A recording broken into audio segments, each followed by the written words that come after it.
Well, if that's not enough to scare you, as I said, the government could soon be coming after your red meat. I'm not joking. A report in The Australian today certainly suggests that might be the case. A government body that's charged with designing dietary guidelines, why we need such a body is beyond me, has for the first time included the impact of food and food production on climate change, and they're warning against red meat. I'd be very afraid if I were you. Joining me now is John McKillop. He is the independent chair of the Red Meat Advisory Council.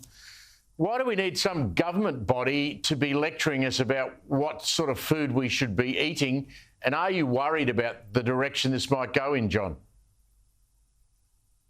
Well, I think we're very happy to have government advice where it's well researched and based on solid foundations about nutritional guidelines. I mean, if they can work with nutritionalists and they can work with teachers in schools to help promote a healthy diet, then perhaps we won't have the obesity problem that we're having in Australia at the moment. But the proposal here is for the National Health and Medical Research Council to extend that into environmental and sustainability indexes. And nowhere in that title does it suggest that they have any expertise in environmental or sustainability knowledge. They're well and truly beyond their remit. And we're seeing this in a number of organisations lately where they go well beyond what they're intended to do. And I think there's an idealistic agenda that's hidden behind it, far beyond what they're meant to be doing.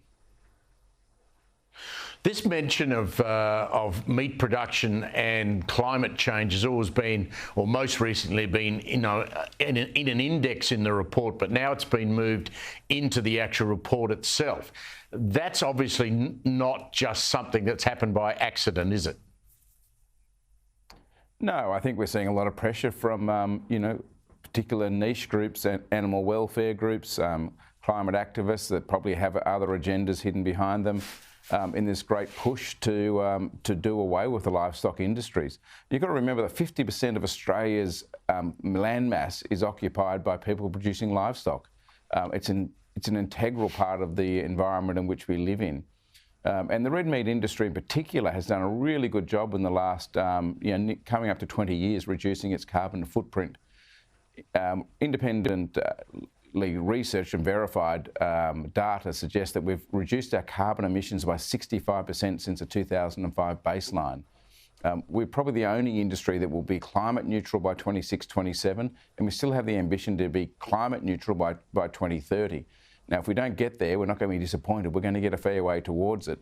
But no other industry, and including governments, haven't ever made that such an ambitious claim. That same government that doesn't have a carbon neutral 2030 target is still wanting to put the pressure back on our industry to say, you guys need to do more.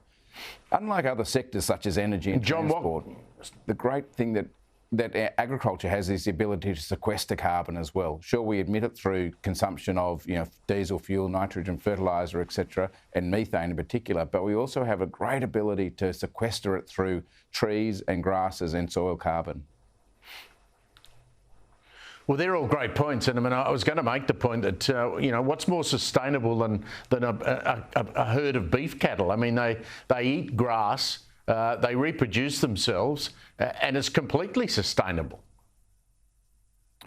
Well, you don't have to have a science degree or an environmental degree to drive past two paddocks. On the left-hand side will be one that's growing wheat or barley, and there's not a tree in sight, and there's diesel being burnt, and there's fertiliser going on, and there's chemicals going on. And I'm not saying that that's a bad thing, but that's just what our production system is in grain.